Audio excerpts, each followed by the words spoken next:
Хочу вам розказати про те, як я реалізувала свою мрію поїхати в Ашрам Садгуру. Коли ми жили в Калуші, вона така була, ця мрія нереалістична, трошки далека. Але прийшов час, і я подумала, чому вона має бути висіти у якомусь повітрі, якщо можна її реалізувати.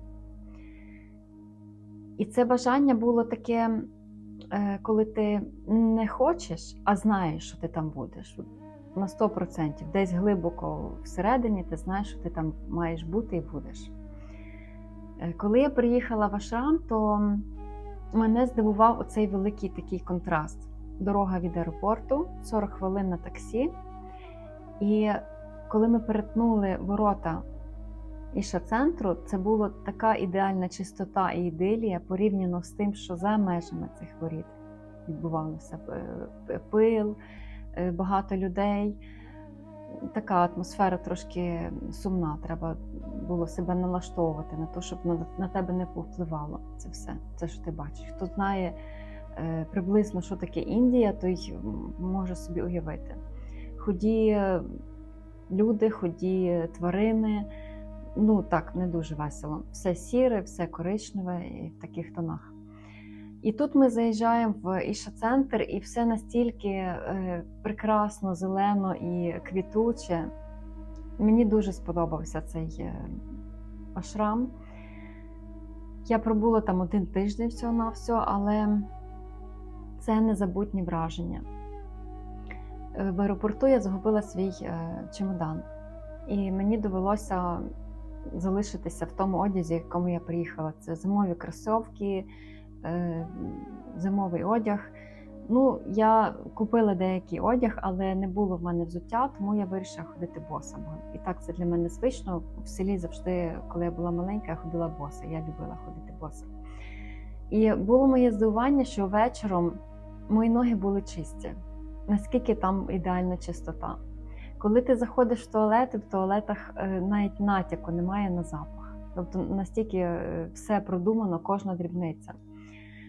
Відчувається якась така атмосфера людей, я не знаю скільки, може 3000, може 4000, багато людей з різних куточків світу. Але тоді була ніч Махашиваратрі і приїхало дуже багато людей місцевих з Індії. Тобто якщо ви не прагнете попасти саме на це свято, то я би вам радила не їхати на такі великі мероприємства, тому що людей в 3 рази або й більше, набагато більше. І мені сподобалося все. Я не можу сказати нічого, щоб мені не сподобалось. По-перше, ця аура така всередині. Можливо, це пов'язано з тою любов'ю, яку всі відчувають до Садгуру. Можливо, через таку відданість, може через цю чистоту чи таку спокій, така дуже спокійна атмосфера. І всі якось пов'язані між собою.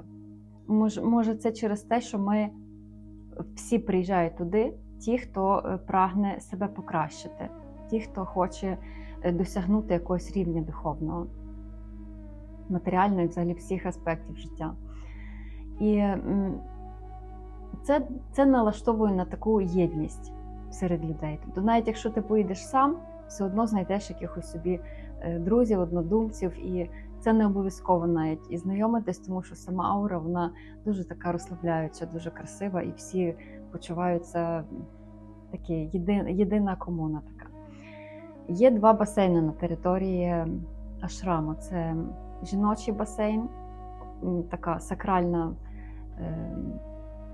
таке місце, де йде омовення, то на всіх рівнях очищення – тілесному, духовному, душевному і так далі.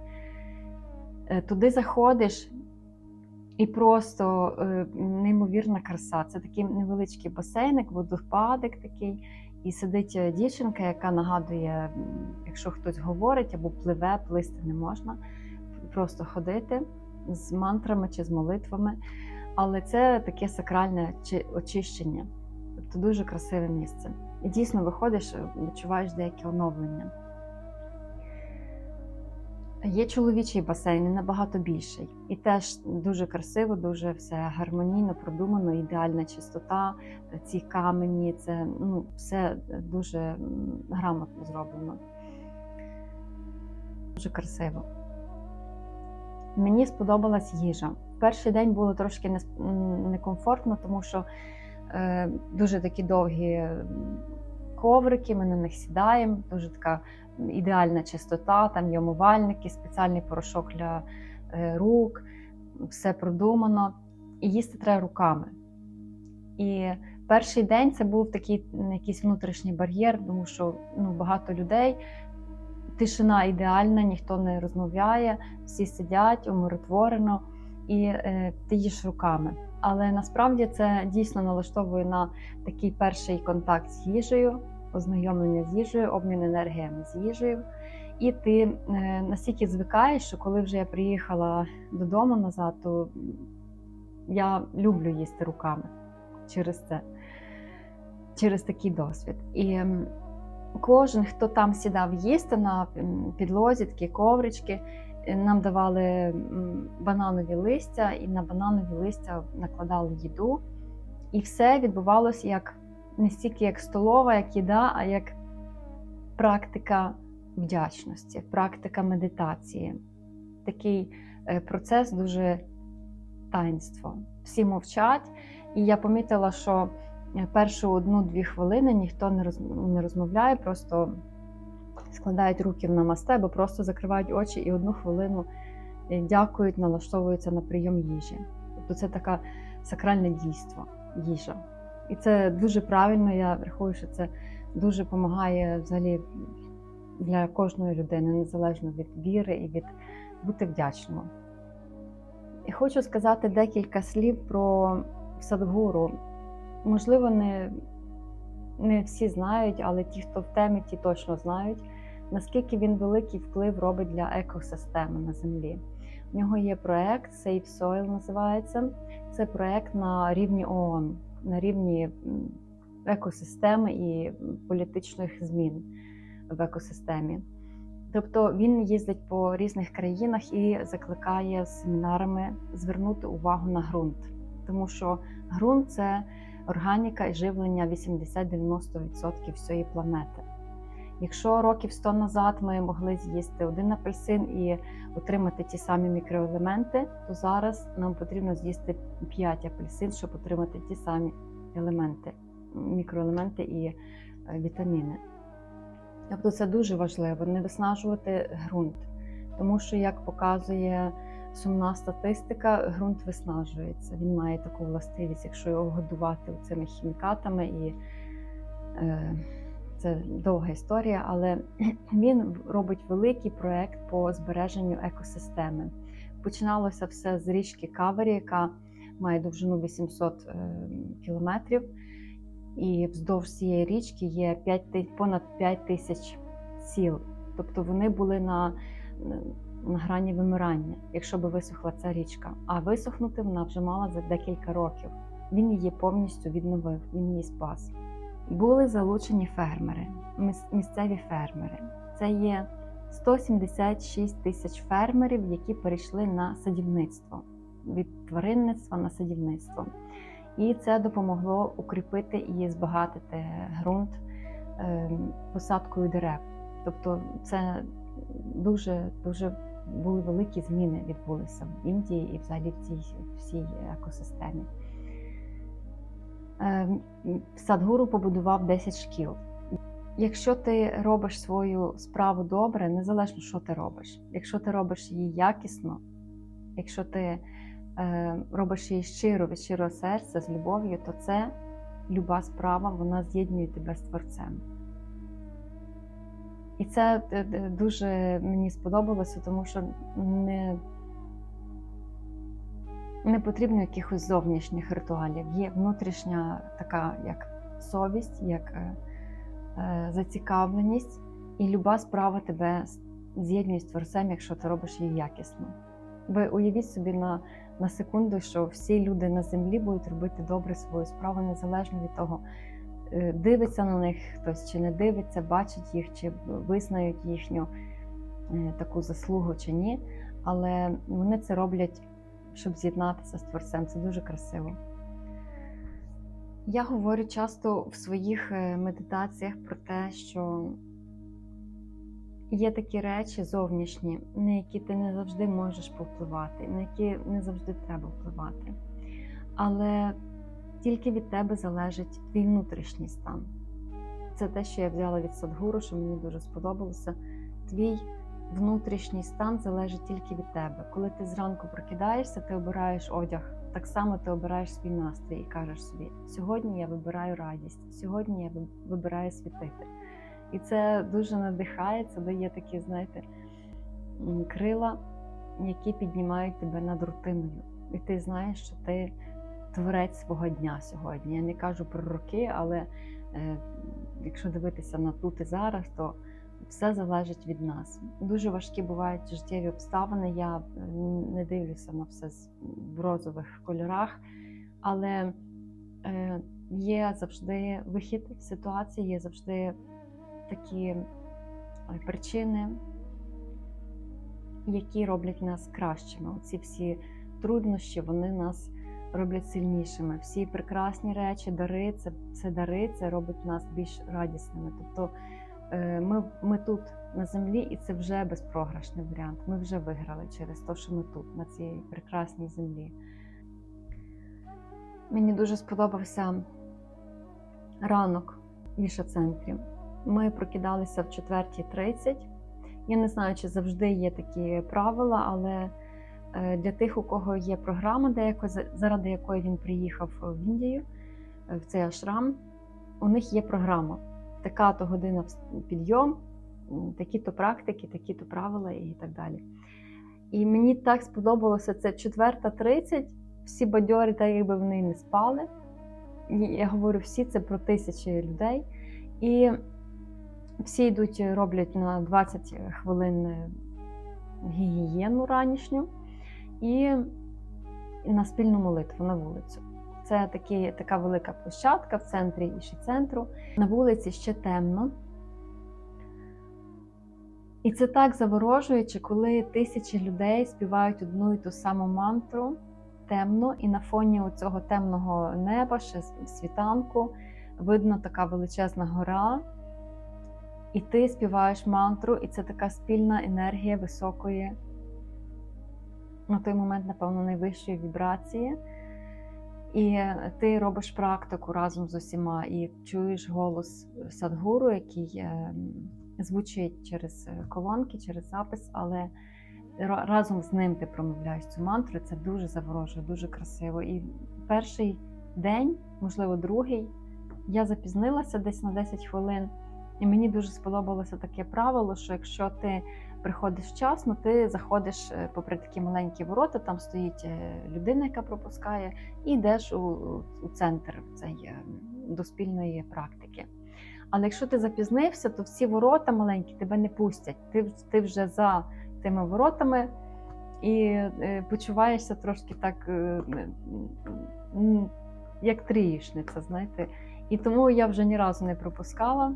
Тому що ти можеш практикувати там, де нема проблем, це той самий простір, та сама краса, але вони зробили таке деяке розділення на тих, хто прийшов вчасно, і на тих, хто прийшов невчасно. І це мені дуже сподобалося, така мотивація прийти вчасно все-таки. Я бачила таких людей цікавих, от дивишся, ти в тому ашрамі, і ти дивишся, я взагалі люблю спостерігати за людьми.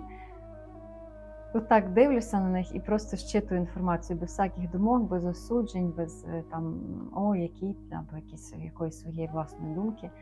Але я помітила дещо спільне у всіх людей. Це якась така чистота в очах. От щось таке було, що немає, коли ти бачиш натовп людей, в аеропорту, наприклад, або десь на базарі. Це зовсім інша категорія людей. Я не розділяю ні в якому разі, хтось гірший, хтось кращий. Ті, що на базарі, вони бувають у них миті і більш високовібраційні, ніж в ашрамі. Це всіх таке є, різні періоди в житті. Але там є дещо спільно, що ти бачиш об'єднує людей всіх у цьому місці святому. І були такі два в мене моменти. Один раз це два йога дідуся. І я навіть один раз, потім другий раз спеціально підійшла ближче, щоб переконатися, що дійсно вони такі настільки сяючі, тому що я здалеку їх ще помітила, але коли я підійшла ближче, послухала, як вони говорять на своїй мові, це були два юнака просто. Сиве волосся, борода, старші люди, але гладка шкіра світла, така сяюча чистотою, і очі. Очі дуже чисті, от як у дитини, білки в очах чисті. І вони, їхні рухи, їхня манера говорити була настільки легкою і сильною, відчувалася енергія, що там енергія, як у 20 років людині. Дуже така позитивна, сильна і молода енергія цих дідусів була.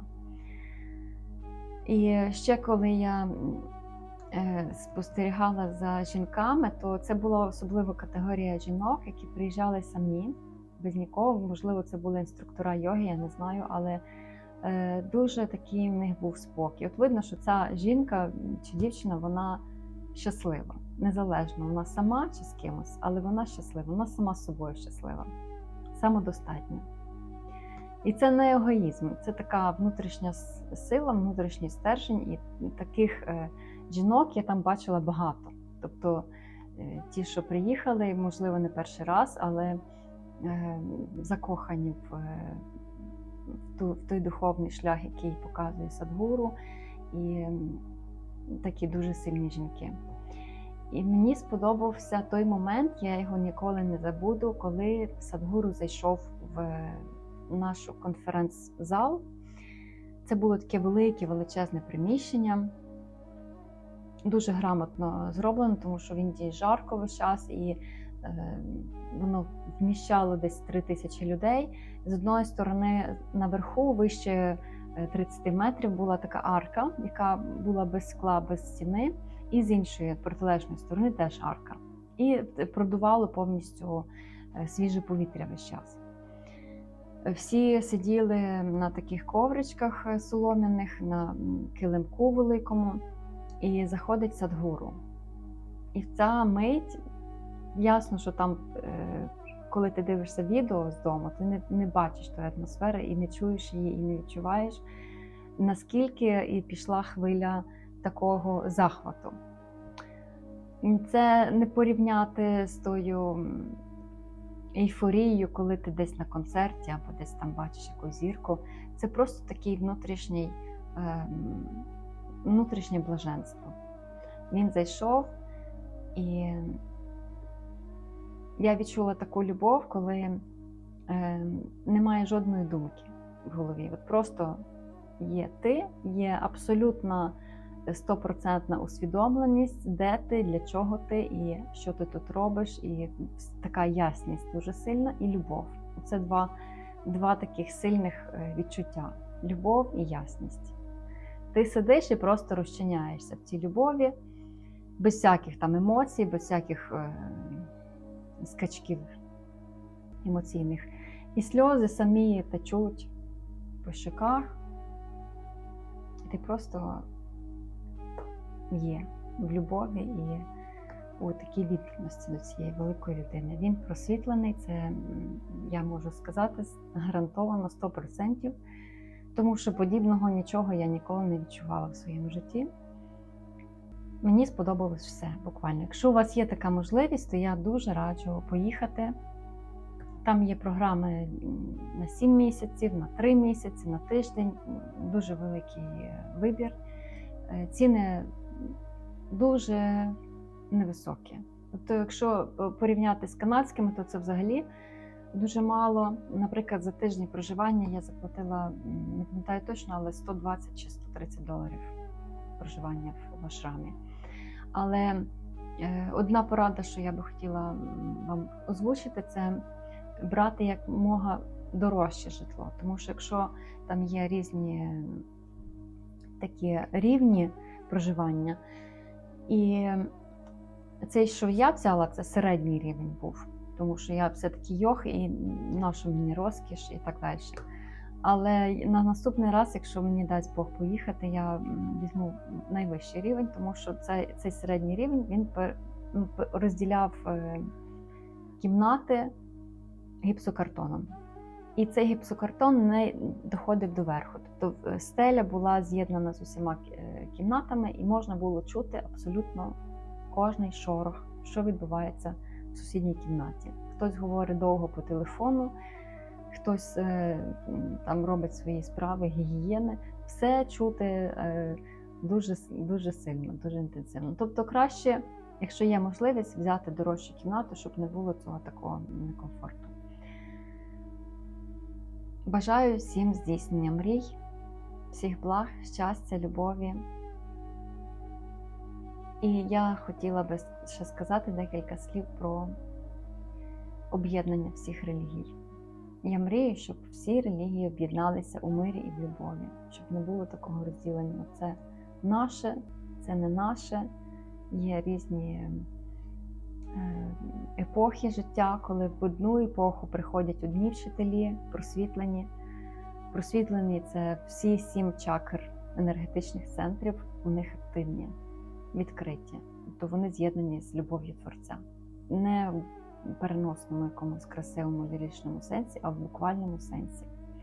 І такі люди приходили 5000 років назад. Це Гаутама Будда, і Кришна, і багато таких, що ми і не знаємо, Лао Цзи.